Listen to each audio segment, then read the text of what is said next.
Ação e reação.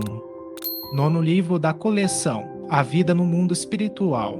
Ditado pelo espírito André Luiz e psicografado pelo médium brasileiro Francisco Cândido Xavier em 1957. Capítulo 3. A intervenção na memória. O novo companheiro que o dirigente da casa nos apresentou como sendo o assistente Barreto, exibindo recôndita aflição a sombrear-lhe os olhos, comunicou: Instrutor Druso, na enfermaria 5. 3 dos irmãos recém-acolhidos entraram em crise de angústia e rebeldia. Já sei, replicou interpelado, é a loucura por telepatia alucinatória. Ainda não se encontram suficientemente fortes para resistir ao impacto das forças perversas que lhes são desfechadas, à distância, pelos companheiros infelizes. Que fazer? Retire os enfermos normais e aplique na enfermaria os raios de choque. Não dispomos de outro recurso. Despedia-se o mensageiro, renqueando conosco, e outro funcionário já se apresentava, notificando: Instrutor, a tela de aviso que não funcionava, em consequência da tormenta agora em declínio, acaba de transmitir aflitiva mensagem. 2 das nossas expedições de pesquisas estão em dificuldade nos desfiladeiros das grandes trevas. A posição foi precisamente indicada? Sim. Conduza os textos recebidos à consideração do diretor de operações urgentes. O auxílio deve ser enviado o mais breve possível. Inesperado, outro colaborador veio até nós e pediu: Instrutor, coague providências na solução do caso Jonas. Recolhemos agora um recado de nossos irmãos, cientificando-nos de que a reencarnação dele talvez seja frustrada em definitivo. Pela primeira vez, notei que o dirigente da mansão mostrou intensa preocupação no olhar. Patenteando enorme surpresa, indagou do emissário: em que consiste o obstáculo? Cecina, a futura mãezinha, sentindo-lhe os fluidos grosseiros, nega-se a recebê-lo. Estamos presenciando a 4ª tentativa de aborto, no 3º mês de gestação, e vimos fazendo o que é possível por mantê-la na dignidade maternal. Druso esboçou no semblante um sinal de serena firmeza e acentuou: é inútil a jovem mãe aceitá-lo-á segundo os compromissos dela própria. Além disso, precisamos da internação de Jonas no corpo físico, pelo menos durante 7 anos terrestres. Tragam Cecina até aqui, ainda hoje. Logo se entregue ao sono natural, para que possamos auxiliá-la com a necessária intervenção magnética. Outros elementos de serviço vinham chegando e, faminto de esclarecimentos, qual me achava, procurei um recanto próximo em companhia do assistente Silas, a quem crivei de indagações em tom discreto, de modo a não perturbar o recinto. Quem eram aqueles funcionários? Seria justo que o diretor da casa fosse molestado, assim, com tantas consultas, quando os trabalhos de administração poderiam ser compreensivelmente subdivididos. O amigo Deus se pressa em elucidar-me, informando que os mensageiros não eram simples tarefeiros, mas condutores de serviço em subchefias determinadas, todos eles assistentes e assessores, cultos e dignos, com enormes responsabilidades, e que somente demandavam a presença de Druso depois de movimentarem todas as providências cabíveis no âmbito da autoridade a eles inerente. O problema não era, pois, de centralização, mas de luta intensiva. E aquele caso de reencarnação pendente? Ousei perguntar, respeitoso. A casa podia opinar com segurança na solução de semelhante assunto? O interpelado sorriu, benevolente, e respondeu: para que me faça compreendido, convém esclarecer que, se existem reencarnações ligadas aos planos superiores, temos aquelas que se enraizam diretamente nos planos inferiores. Se a penitenciária vigora entre os homens em função da criminalidade corrente no mundo, o inferno existe na espiritualidade em função da culpa nas consciências. E assim como já podemos contar na esfera carnal com uma justiça sinceramente interessada em auxiliar os delinquentes na recuperação através do livramento condicional e das prisões-escolas, organizadas pelas próprias autoridades que dirigem os tribunais humanos em nome das leis.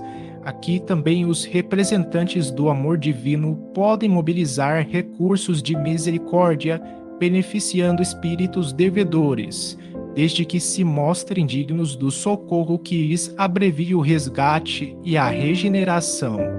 Quer dizer, exclamei que, em boa lógica terrena, e utilizando-me de uma linguagem de que usaria um homem na experiência física, a reencarnações em perfeita conexão com os planos infernais.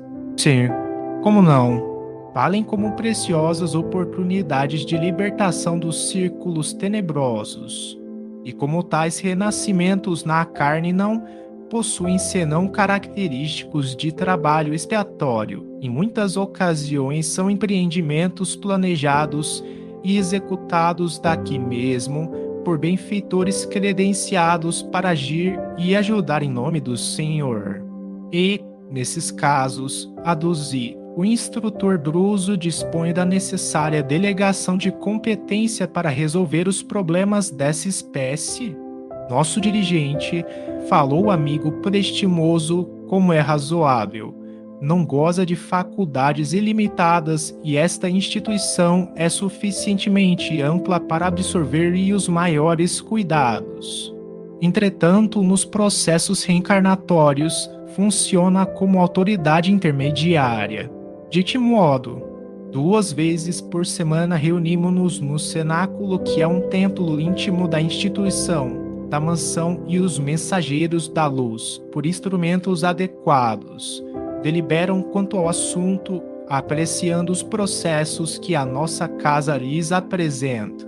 Mensageiros da luz, sim, são prepostos das inteligências angélicas que não perdem de vista as plagas infernais, porque, ainda que os gênios da sombra não admitam, as forças do céu velam pelo inferno que, a rigor, existe para controlar o trabalho regenerativo na terra. Sorrindo. Assim como o doente exige remédio, reclamamos a purgação espiritual a fim de que nos habilitemos para a vida nas esferas superiores. O inferno para a alma que origiu em si mesma é aquilo que a forja constitui para o metal. Ali ele se apura e se modela convenientemente. O companheiro ia continuar, mas estranho ruído nos tomou a atenção, ao mesmo tempo que o emissário varou uma das portas, situada rente a nós, e, abeirando-se de Druso, anunciou: Instrutor, depois de amainada tormenta, voltou o assalto dos raios desintegrantes. O orientador esboçou um gesto de preocupação e recomendou: liguem as baterias de exaustão. Observaremos a defensiva instalados na agulha de vigilância. Em seguida, convidou-nos a acompanhá-lo. Silas, Hilário e eu seguimos-o sem hesitar. Atravessamos vastíssimos corredores e largos salões em sentido ascendente até que começamos a subir de maneira direta. O local conhecido por agulha de vigilância era uma torre provida de escadaria helicoidal algumas dezenas de metros acima do grande e complicado edifício. No topo, descansamos em pequeno gabinete, em cujo recinto interessantes aparelhos nos facultaram a contemplação da paisagem exterior. Assemelhavam-se a telescópios diminutos, que funcionavam como lançadores de raios que eliminavam o nevoeiro, permitindo-nos exata noção do ambiente constrangedor que nos cercava, povoado de criaturas agressivas e exóticas, que fugiam espavoridas ante vasto grupo de entidades que manobravam curiosas máquinas à guima de canhonetes. Seremos assediados por um exército atacante? Perguntei, intrigado. Isso mesmo, confirmou Druso calmamente. Esses ataques, porém, são comuns. Com semelhante invasão, pretendem nossos irmãos infelizes deslocar nossa casa e levar-nos à inércia a fim de senhorearem a região. E aquelas equipagens? Que vêm a ser? Enunciou meu companheiro, assombrado. Podemos defini-las como canhões de bombardeio eletrônico, informou o orientador. As descargas sobre nós são cuidadosamente estudadas a fim de que nos atinjam sem erro na velocidade de arremesso. E se nos alcançassem? Perguntou meu colega.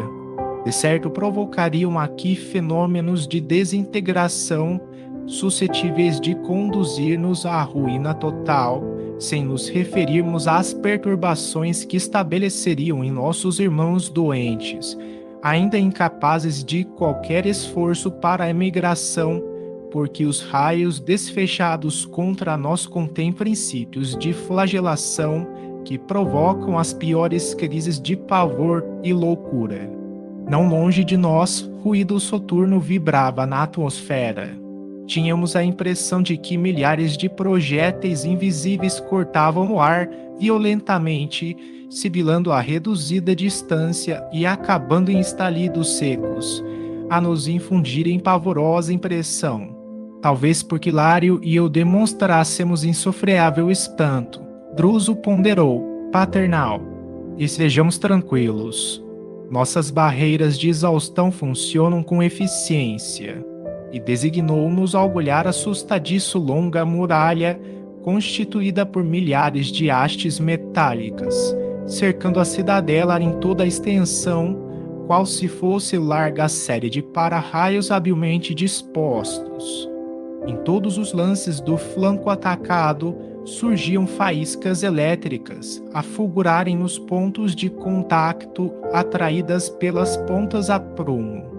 O espetáculo, em sua beleza terrível, caracterizava-se a olho nu pela cintilação dos contrastes entre a sombra imensa e a luz relampagueante.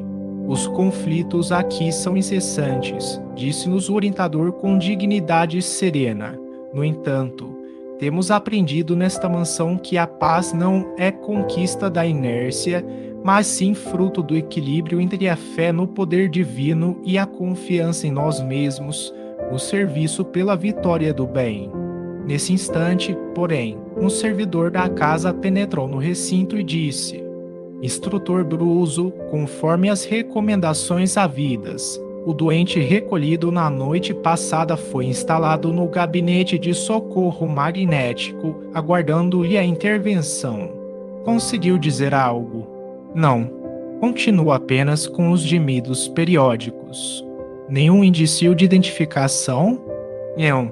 O mentor infatigável convidou-nos a segui-lo, explicando que a operação em perspectiva poderia oferecer importantes elementos de estudo ao trabalho que nos propunhamos realizar. A breve trecho de tempo, vimos-nos os quatro numa sala de regulares proporções que primava pela simplicidade e pelo azul repousante. Em mesa desmontável, um homem disforme estirava-se em decúbito dorsal, respirando apenas. Para referir-nos com franqueza à criatura sob nossos olhos, cabe-nos afirmar que o aspecto do infeliz chegava a ser repelente, apesar dos cuidados de que já fora objeto. Parecia sofrer inqualificável hipertrofia, mostrando braços e pernas enormes. Entretanto, onde o aumento volumétrico do instrumento perispirítico se fazia mais desagradável era justamente na máscara fisionômica, em que todos os traços se confundiam, qual se estivéssemos à frente de uma esfera estranha, à guisa de cabeça. Seria um homem desencarnado em algum atropelamento terrestre, aguardando, ali, o imediato alívio que se deve aos acidentados comuns. Druso sentiu-nos a pergunta silenciosa e explicou. Trata-se de um companheiro, dificilmente identificável, trazido até aqui por uma de nossas expedições socorristas. Mas terá sido recentemente liberto do mundo físico? Indagou meu colega, tanto quanto eu, dolorosamente impressionado. Por enquanto, não sabemos, elucidou o orientador. Uma dessas pobres almas que terá deixado o círculo carnal sob o império de terrível obsessão, tão terrível que não terá podido recolher o amparo espiritual das caridosas legiões que operam nos túmulos. Indubitavelmente, largou o corpo denso sob absoluta subjugação mental, caindo em problemas angustiantes. Mas por que semelhante calamidade? Inquiriu Hilário, empolgado de assombro. Meu amigo, replicou Druso, benevolente, não será mais justo sondar os motivos pelos quais nos decidimos a contrair débitos, assim tão escabrosos? Modificando o tom de voz que se fez algo triste e comovedor, aconselhou: as regiões infernais estão superlotadas do sofrimento que nós mesmos criamos. Precisamos equilibrar a coragem e a compaixão no mesmo nível para atender com segurança aos nossos compromissos nestes lugares. Fitei o irmão desventurado que se mantinha em funda prostração, qual enfermo em estado de coma e, considerando os imperativos de nosso aprendizado, indaguei: poderemos conhecer a razão da surpreendente deformidade sob nosso exame? O orientador percebeu a essência construtiva de minha perquisição e respondeu: o fenômeno, todo ele é de natureza espiritual. Recorda-se você de que a dor no veículo físico é um acontecimento real no encéfalo, mas puramente imaginário no órgão que supõe experimentá-la.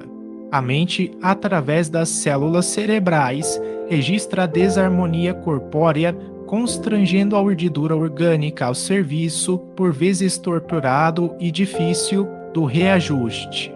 Aqui, também, o aspecto anormal, até monstruoso, resulta dos desequilíbrios dominantes na mente que, viciada por certas impressões ou vulcanizada pelo sofrimento, perde temporariamente o governo da forma, permitindo que os delicados tecidos do corpo perispirítico se perturbem, tumultuados, em condições anormais.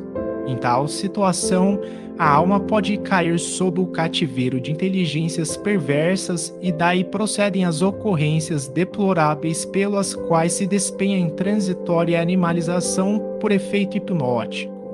Notei, contudo, que o instrutor, compadecido, não desejava alongar entendimentos que se não reportassem ao socorro devido ao infortunado, e calei-me. Druso inclinou-se sobre ele com a ternura de alguém que auscultasse um irmão muito amado, e anunciou: procuremos ouvi-lo. Incapaz de conter o assombro que me empolgava, inquiri: ele dorme? O mentor fez um gesto afirmativo, notificando: nosso desventurado amigo encontra-se sob terrível hipnose. Inegavelmente, foi conduzido a essa posição por adversários temíveis, que, de certo, para torturá-lo, fixaram-lhe a mente em alguma penosa recordação. Mas, insisti, emocionado, semelhante martírio poderia sobrevir sem razão justa? Meu amigo, falou o orientador, expressivamente, com exceção do caminho glorioso das grandes almas que elegem no sacrifício próprio o apostolado de amor com que ajudam os companheiros da humanidade, não se ergue o espinheiro do sofrimento sem as raízes da culpa.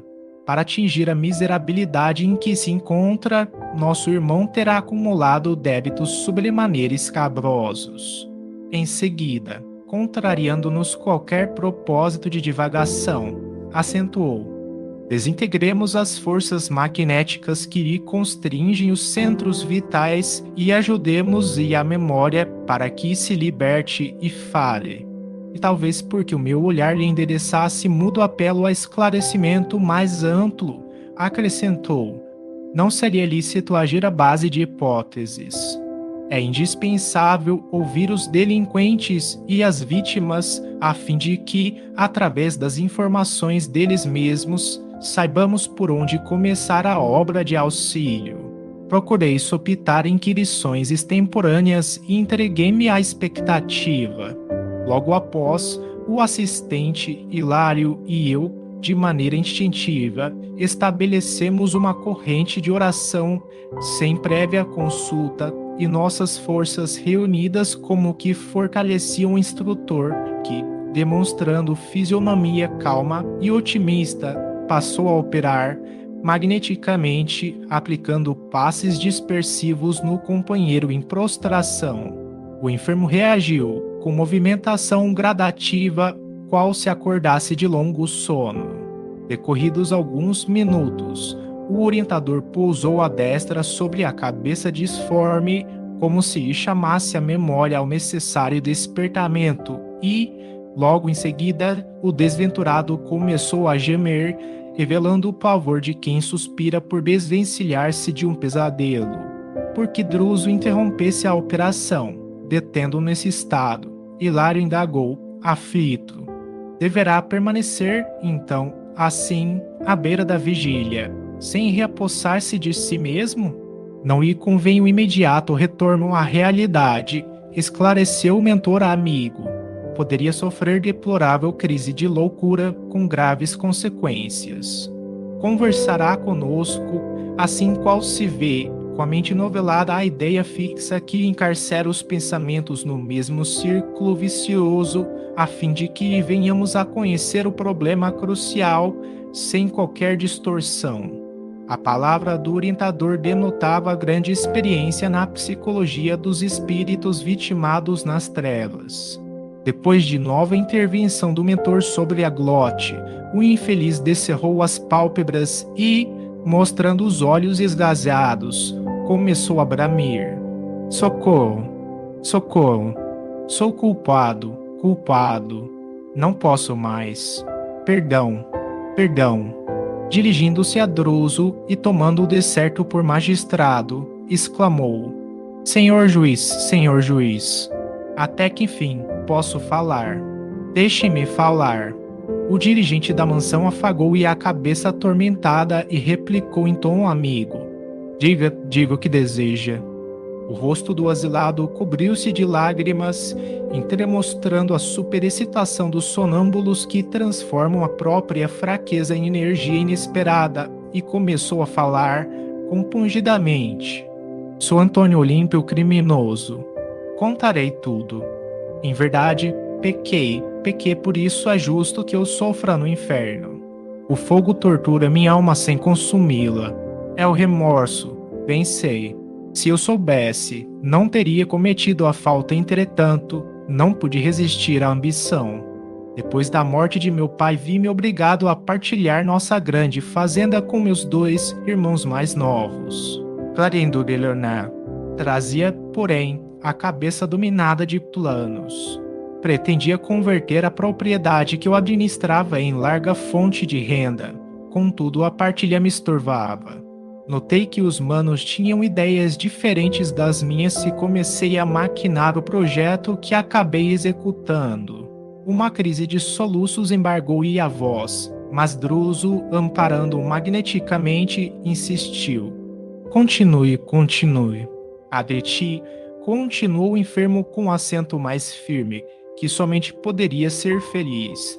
Aniquilando meus irmãos é quando o inventário estava prestes a decidir-se. Convidei-os a passear comigo de barco inspecionando o grande lago de nosso sítio. Antes, porém, dei-os a beber um licor entorpecente. Calculei o tempo que a droga reclamaria para um efeito seguro quando a nossa conversação ia acesa, percebendo-lhes os sinais de fadiga num gesto deliberado, desequilibrei a embarcação, em conhecido trecho onde as águas eram mais fundas. Que calamidade inesquecível! Ainda agora, escuto-lhes os brados arrepiantes de horror, implorando socorro, mas de nervos dormentes a breves minutos se encontraram a morte. Nadei de consciência pesada, mas firme em meus aloucados propósitos, abordando a praia e clamando por auxílio. Com atitudes estudadas, pintei um imaginário acidente. Foi assim que me apossei da fazenda inteira, legando-a, mais tarde, a Luíso, meu filho único. Fui um homem rico e tido por honesto. O dinheiro granjeou-me considerações sociais e privilégios públicos que a política distribui com todos aqueles que se fazem vencedores no mundo pela sagacidade e pela inteligência. De quando em quando recordava meu crime, nuvem constante a sombrear minha consciência, mas sem companhia de Alzira, a esposa inolvidável, procurava distrações e passeio que me tomassem atenção. Nunca pude ser feliz. Quando meu filho se fez jovem, minha mulher adoeceu gravemente da febre que a devorou por muitas semanas. Passou a loucura com a qual se afogou no lago numa noite de horror. Viúvo, perguntava a mim mesmo se não estava sendo o joguete do fantasma de minhas vítimas. Entretanto, temia todas as referências em torno da morte e busquei simplesmente gozar a fortuna que era bem minha. O infeliz entregou-se à larga pausa de repouso diante de nossa expectativa, continuando, logo após: ai de mim, porém. Tão logo cerrei os olhos físicos diante do sepulcro, não me valeram as preces pagas, porque meus irmãos que eu supunha mortos se fizeram visíveis à minha frente. Transformados em vingadores, ladearam meu túmulo. Atiraram-me o crime em rosto, cobriram-me de impropérios e flagelaram-me sem compaixão, até que, talvez cansados de me espancarem, conduziram-me à tenebrosa furna, onde fui reduzido no pesadelo em que me encontro. Em meu pensamento vejo apenas o barco no crepúsculo sinistro, ouvindo os brados de minhas vítimas que soluçam e gargalham estranhamente. Ai de mim! Estou preso à terrível embarcação sem que me possa desvencilhar. Quem me fará dormir ou morrer? Como se o término da confusão me trouxesse algum descanso, arrojou-se o doente a enorme apatia.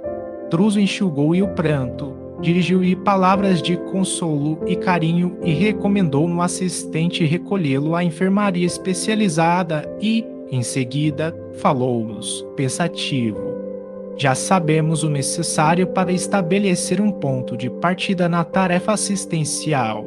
Tornaremos ao caso em momento oportuno. E acrescentou, cismativo, depois de longa pausa: que Jesus nos ampare.